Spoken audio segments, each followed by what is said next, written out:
Okay, start tayo. Okay. Ito na yung highlight ng feature natin, yung paggawa ng pizza. Testing muna. Anong klaseng floor itong ginamit nyo ngayon, sir?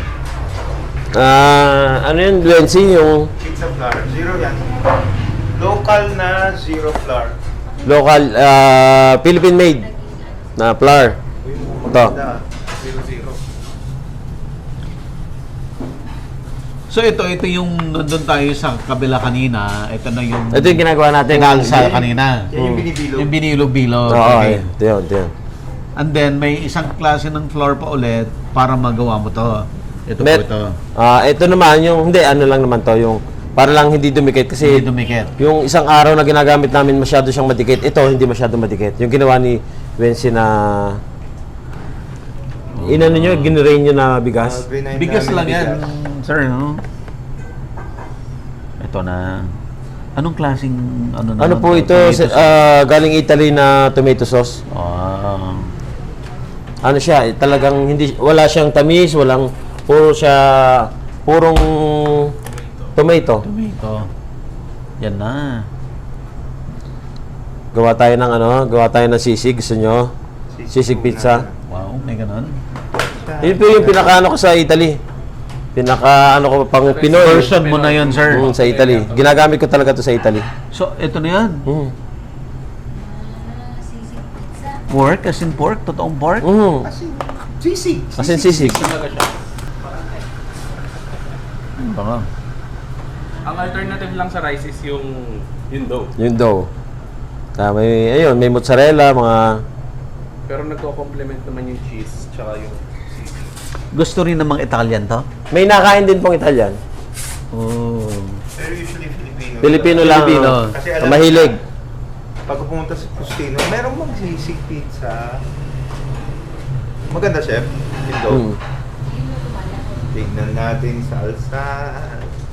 Yan na. Yan, sa paglalagay. Yeah. Ayan.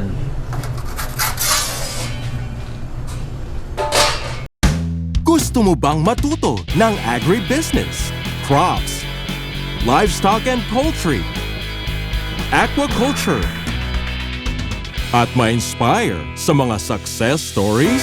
Agribusiness, how it works! As a YouTube channel, Agribusiness features entrepreneurs, farmers, organizations, OFWs, investors. However, beyond our usual content and official endorsements, Agribusiness does not engage in other business dealings with them. While our viewers and featured individuals and entities may choose to pursue business deals with each other on their own, we encourage them to be cautious in doing so. Sir, ano naman ang importante dito? Ano yung tamang temperature na hinihintay natin? 300. Nag-start kami 300. 300. Pero ngayon, 260 pa lang. Pero sinubulan na natin, kasi naman, malakas naman yung apoy. Oh, I see. Ang 300, pagka lahat 300, pwede mo na siyang lagyan. Ngayon, 260. Lahat sila.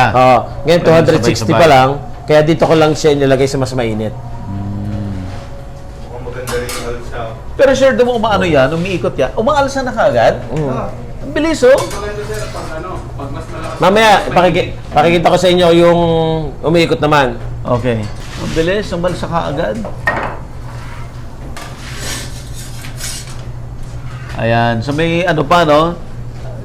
Sir, yung sinabi mong puno, yung wood. Yung wood, Santol. santol at saka, ano yung isa? Rambutan. Rambutan. Ano yan? Yung mga natumba lang yan. Kaya... Yung mga natumba, mga bigay-bigay ng mga kapitbahay doon sa tabi na resort. Alos ano? Ilang minuto yan, sir? Kailangan lang yan, mga 2 minutes lang eh. Tapos na. Ganun lang. Yan, tapos kailangan po laging luto yung ilalim. Dito yung ilalim. Yun o, luto na siya ang ilalim o. Oh.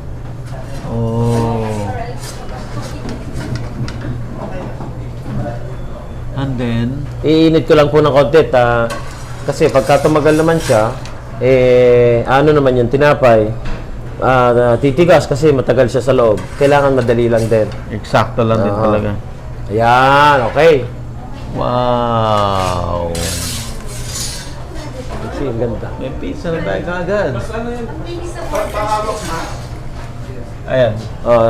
Check niya kasi alam niyo yung texture ng... Pakita mo ngayon siya. Oh? Maganda po, chef. Sir Buddy, tingnan mo kung malutong. Hindi ko pa ano... Hindi mo pa tinatanaw. Hindi. Libre pa eh. Libre pa. Mag-uusap pa kami na sa presyo. Local made. na? Local made. Local flour? Okay. Wow.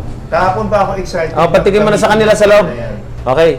Sir Buddy, tikman nyo na sa loob. Tikman na agad? Ihiwain. Gusto mo? Ihiwain. Sige, Ikaw sige, maghiwa. sige. Sa walo. Isang diretso sa gitna. Sa 8. Isang diretso sa gitna. 2, 3. So, wait, Yeah. alam nila. Isang Gitna ulit.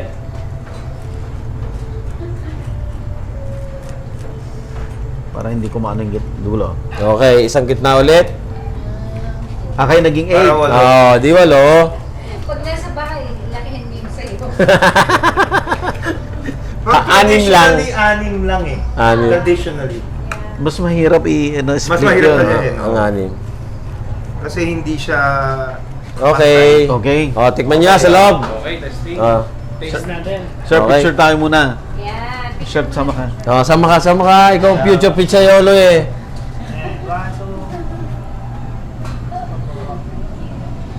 Ang init sa likod. Okay. Doon na sa loob. Sir Buddy. Anong gagawin dito sa ano? Okay na yan, nakaganyan lang. Oo. Dito tayo. Kain nyo. Kain kayo. Try natin. Kay Ray.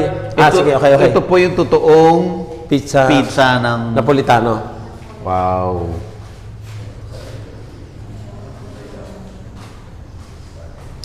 Mas maganda sana kung dito tayo para kita tong... Ayan. Sige. Daddy, huwag kang nakagat. Ha? Doon tayo. Yung tissue tutoy. Sige, lagyan mo tayo. Wow! Yan. Ayaw mo putol yung... Tissue. Thank you. Mr. Reyes, asan na? Magluluto naman siya ng isang margarita. Masarap, hindi. Ayaw mo putol? Ay, pupunta ng cheese. Mozzarella mozzarella. Yummy. Masarap. Kuya Roy, Roy. Sir Roy. try. Opo. Yung bago. Yung yung isa. Di ba dalawa yung klase? Yan na yung sumunod. Plate po. Okay na? Kuya Roy, mas maganda rin yan. Okay ba? Mas maganda. Masarap, sir. Okay. Philippine made na dough yan, ha? Philippine made na flour. Kung ganun lang pala gabilis lutuin, bakit sa Pizza Hut ang tagal ng order? Oh. Maganda dahil sa Pizza Hut, ang tagal ng order. Ano po, kasi ang order ng tao ay sabay-sabay. Kaya kahit na mabilis ang gawa, magtatagal ka pa rin. Ako nga po, minsan, sa loob ng alas 8 hanggang alas 9, may order sa akin, 80 pieces. Imagine, paano nyo mapapabilis yun? Ang mahirap ay yung sabay-sabay na order. Ano yung flour na yan? Saan nanggaling? Dito sa Pilipinas, wala pa siyang tatak. Dahil yung may-ari ng company, ng flour, naging bisita ko sa Italy. Sabi ko, susubukan ko lang yung flour niya. Pinadala niya ako ng 2 sako. First time kong ginamit yan. Na ngayon ko din nakita na ganun din pa ng kaganda yung flour niya, kagaya ng sa Italy. Yung quality. Quality. Tingnan natin yung next sa ginagawa ni... Ni Wency. Si Wency naman. Si Wency. Chef Wency. Sir Wency, napasok mo na yung sayo? Pusong...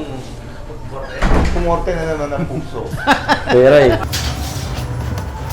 ginawa ni Kuya Wency is ordinary lang ng margarita.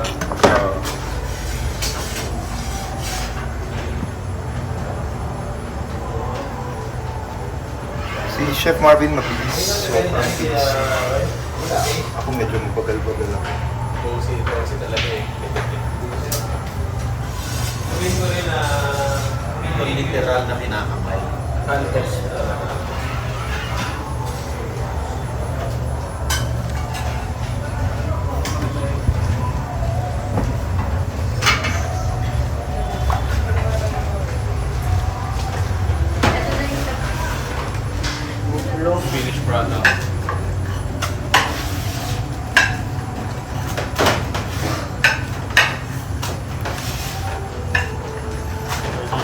Sarap, no? Mozzarella. Ang kanilang mas mahirap ng kunin pagka lumalaki. Malaki lang ang gayat ngayon. Hindi mas malaki. Mas gamitin yung tali. Ano yun? Kasi Cheese na to siya. Another cheese. Oh, smoked. smoke. Smoked cheese. Cheese tayo.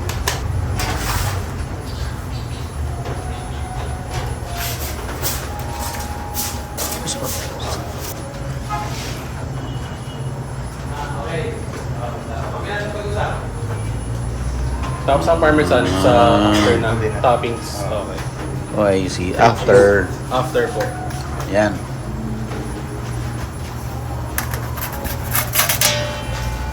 Parang gusto rin maglagay ni Sophia, wag nakikita ko.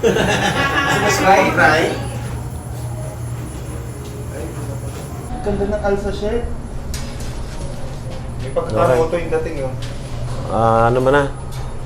Usually, Ano yung itsura nila? Lipat mo na para malutong pet. Okay.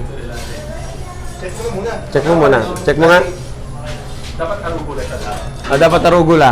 Eh kaya lang, mahal ng arugula dito. Tsaka Magtanim na kayo ng arugula, napakadali lang naman i-grow. Oo nga, ano yun, binubuhos lang yun ng buto. Yan po, ginaganan para maluto na yung kanyang yung tagiliran. Kasi luto na siya eh. Hindi pa lang siya maluto kasi nga parang hilaw pa yung tabi. Kaya ginaganyan niya. Ayan. Luto na kasi yung ilalim. Luto na ang ilalim, luto na ang mozzarella. Pero yung cornicione hindi pa luto. Yung cornicione, yung tagiliran. Yung tagliran. Italiano na rin kasi si Wency magsalita. Eh, yan, cornicione. Yan. Okay. Galing din, no? Parang ano din. Setensyahan natin to. Yan naman. Dyan na siya mag ano. Parang 3 cheese, no? Yeah, yeah. 4 cheese. For cheese. 3 lang. 3 lang. Kulang na isa. Ano yung pang-apat? Bimilk na yan. Hindi. Hindi po, tita. Yun Ganyan po, lang talaga siya. Parang magko-compliment yan eh. Pag kinakain eh. Okay. Ganda. Mhm. Makunat-kunat nga. Mm.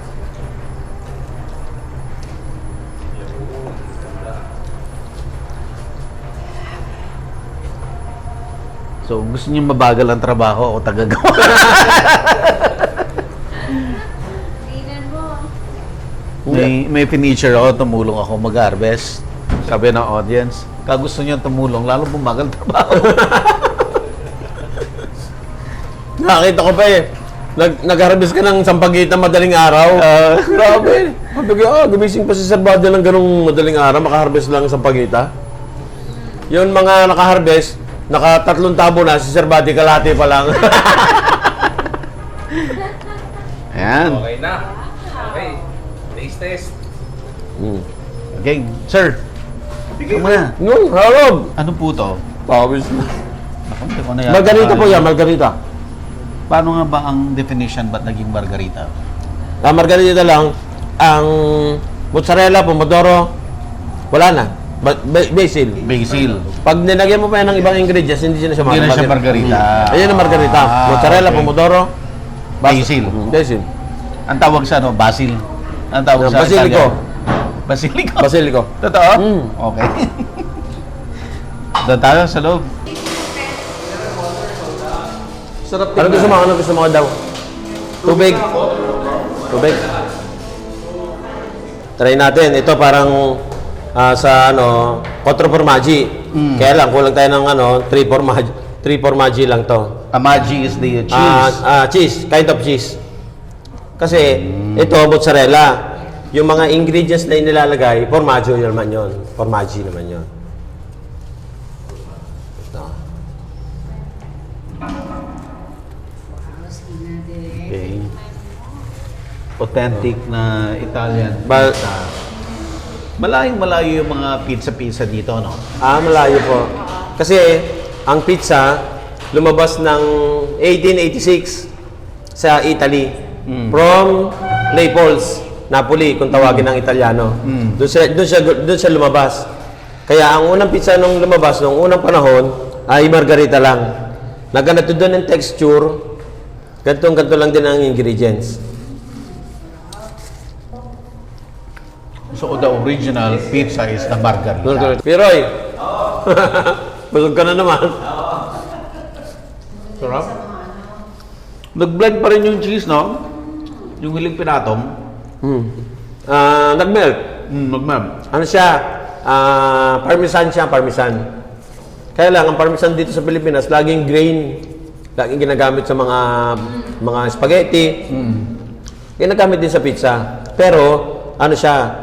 Inano siya ng peeler para mahahaba, maninipis. Pag nilagay sa pizza, hindi siya tunaw na tunaw, pero makita mo pa siya na may grana. Kasi sinasabi, ang pizza junk food, hindi junk food ng pizza. Ng Italiano.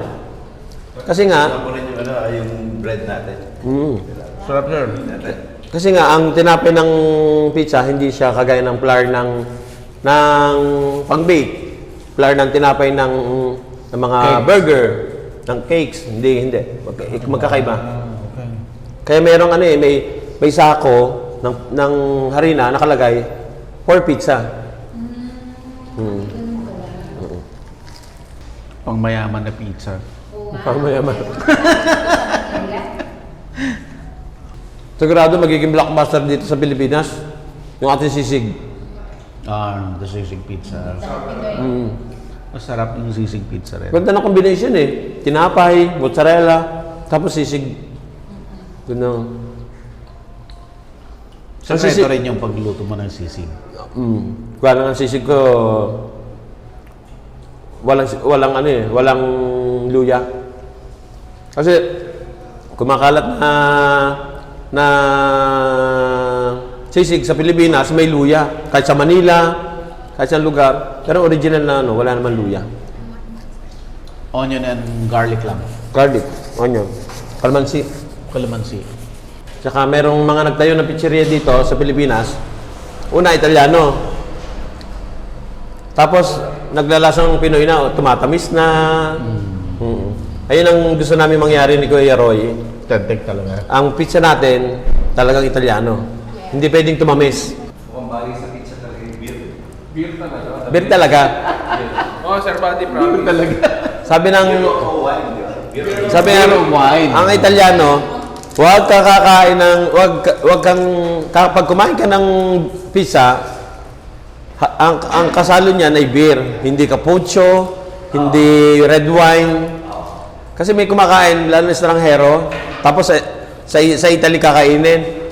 Order na ng pizza. Anong drinks nyo? Cappuccino. Sasabihin ng waiter, magagalit na waiter. Lalo na Italiano waiter. Kasi napakalayo ng panlasa. Ano yung cappuccino? Cappuccino. Yung coffee na may mabula, yung cappuccino. Okay. So, hindi ka match. Hindi ka match. Tapos red wine, hindi rin ka match ng pizza. So, beer talaga. Beer talaga. Sir Buddy, beer. Ayun, si sir. Si sir. Ako. Ako, magbibir na pala ako. Ayoko nang buksan to. Ako din, no? Nabuksan. Sir, di ba naman? Ma'am, beer. Kaulam ng pizza yon. Sige. Okay. Hi, salamat. Si Sir Buddy, naka-jamming ko rin. Buksan mo lang to. Para Okay. matry mo pizza at saka beer. Sino, Sir Buddy? Busog na Hindi, busog hindi. na ako. Busog na. Busog na busog. Si ma'am ang magbibir.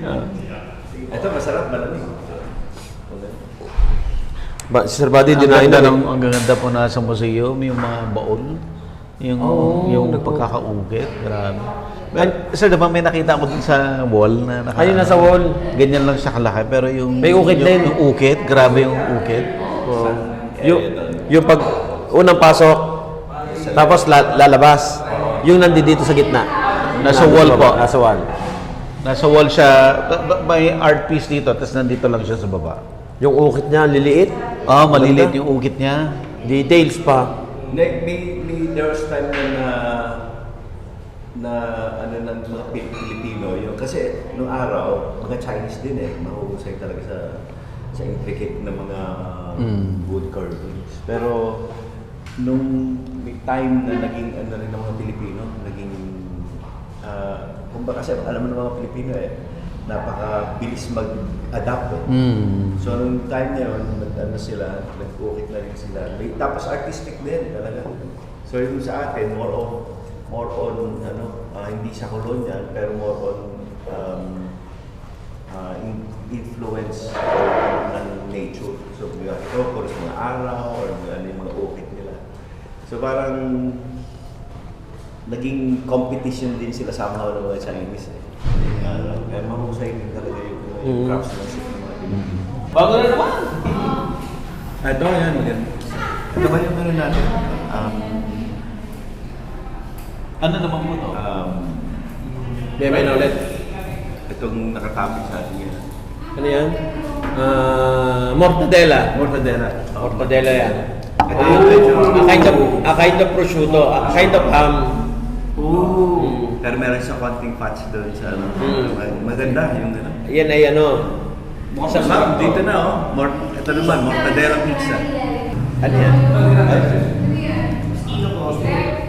Ay, ano muna tayo? Wala? Tigil muna at wala lang kakain. Oo. Mamaya siguro. Ano mo niya? Postino, ito po yung best para sa akin. Yung pako. Ito yung pako. Pako, pomodoro, tsaka yung slice na parmesan.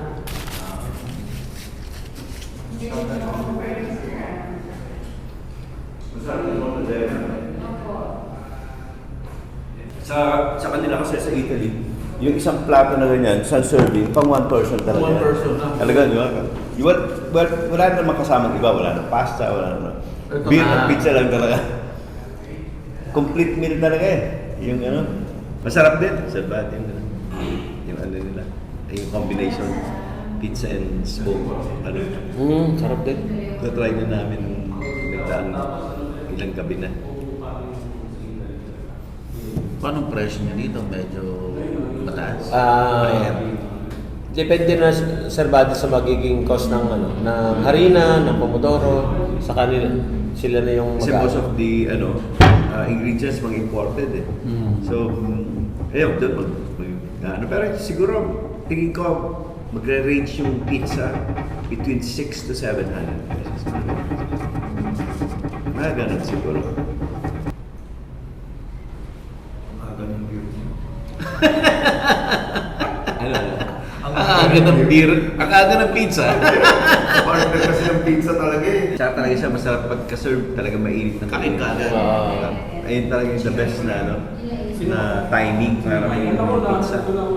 Kasi ano siya, galing talaga siya sa oven eh. So, kaya dito yung po, ang ano namin, kaya ganito yung setup para kagad ma-serve ka agad yung mga pizza na Tutuwa ako nung umattend ako nung ni Sir Buddy. Ang dami ko nakita mga sikat Business na na business icon na talaga. Grabe. Ganda nung ginawa ni Sir Buddy. Ano yung gagawin niya yearly na? Yearly, kakayanin ng yearly. Pero bigger. Bigger. Saka more on ano talaga, business matching. Okay, Sir Marvin, closing lang po tayo.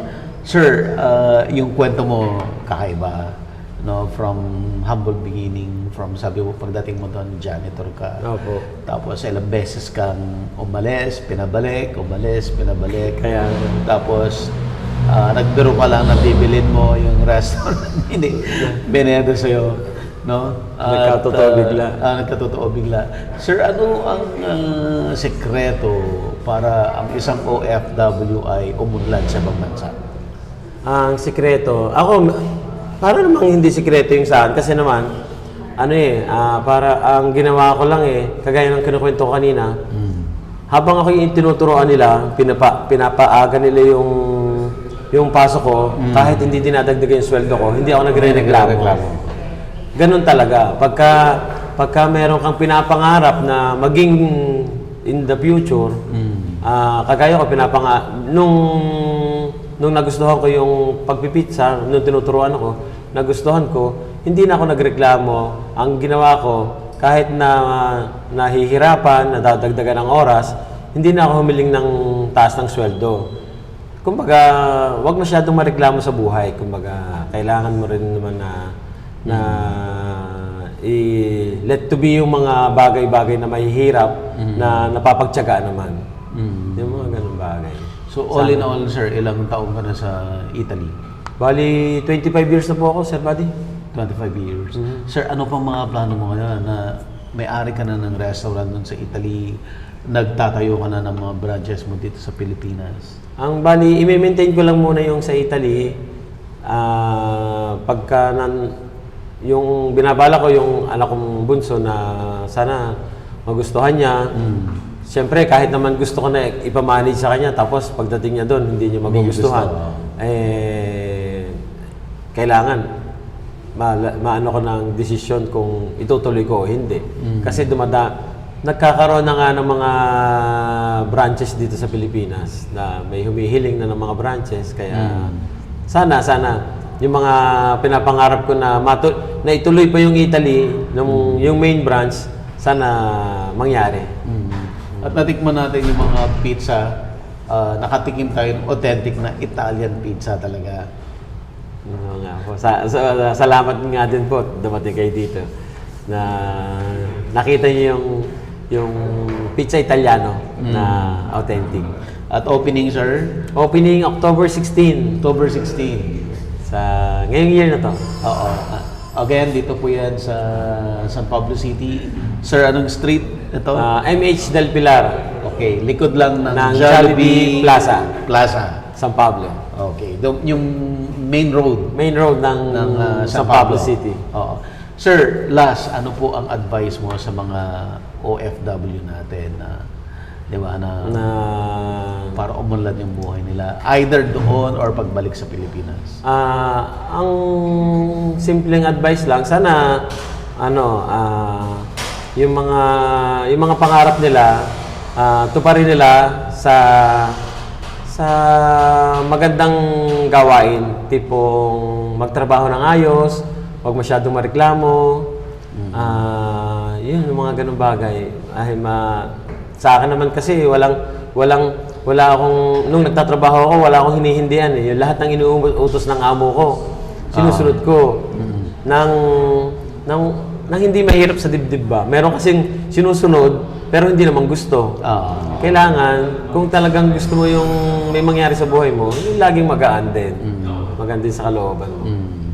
Alright. Salamat po. Sir, thank you. Thank you so much po. Sir Buddy, thank you din at kayo nakarating By the dito. way, si Sir Marvin ay dumating doon sa first grand meet and greet Opo, ng Agribusiness kasi ako ay How It subscriber. Works. Yun. So, nakita natin siya doon. At ngayon, andito na tayo sa kamera. Thank you. Thank you. Sir, thank you. Chef, mag-thank you na rin ako sa'yo. May bonus po tayo. Chef Wency, Corneo, sinong hindi nakakilala? Marami!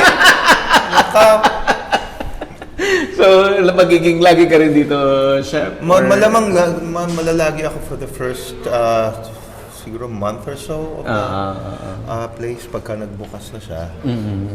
I really want to help as much as I could kasi napakalaki nga ng utang loob ko kay Chef Marvin nung ako nag-intern doon sa Italy. Siya yung kumuha sa akin. And alam naman tayo, syempre Pinoy, meron tayong concept ng utang na loob. I just want to give back. Dahil sa kabaitan na binigay rin niya rin sa akin. And since business venture niya dito ito sa Pilipinas, Support. At pumunta ka sa Italy para lang mag-aral. para mag-aral At maging siya yung pizzaiolo. naging mentor mo doon. Yes. Ayan.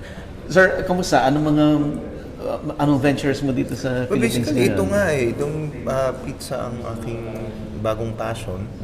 So I really like to pursue this. And hindi lang dahil gusto ko tumulong kay Marvin, meron din naman from my end, Yes. lalo ako maaasa pagka nandito ako sa Il Postino dito sa San Pablo.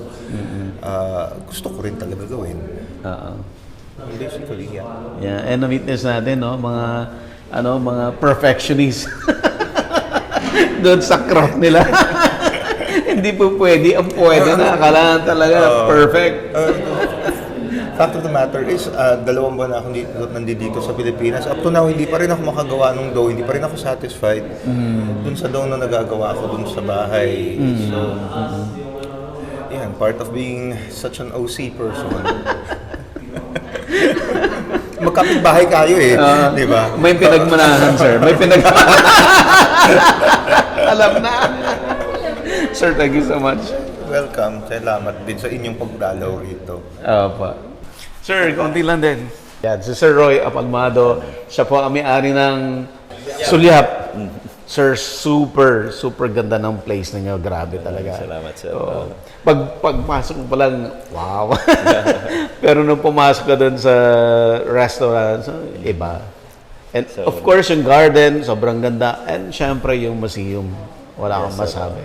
Salamat na appreciate niyo yung Sulyap is almost 18 years old na. So, yun yung nung sinimula ko siyang i-develop. So, basically, it's a restoration project ng Philippine Ancestral Houses. Yeah, Doon so, nagsimula. parang Filipino heritage, makikita talaga. Filipino heritage na doon. So, ayun yung So, pasyalan niyo po ang Sulyap. Sir, saan po exactly located ang Sulyap dito sa San Pablo? Sulyap is located at Barangay del Remedio, Cocolan Compound or Sulyap Compound, San Pablo City, Laguna. Ayun, please visit us to experience a taste of the past. Ayun kasi yung ano namin, yung slogan. Matutuwa kayo talaga. Maraming salamat, sir. Thank you, sir. Sir, thank you. Okay, sir. Thank you. Sa inyo. Apo. Pleasure, ano talaga. Bakit? Namula ka na. Pagod. Sir. Kapag yung Europe tour, Italy muna.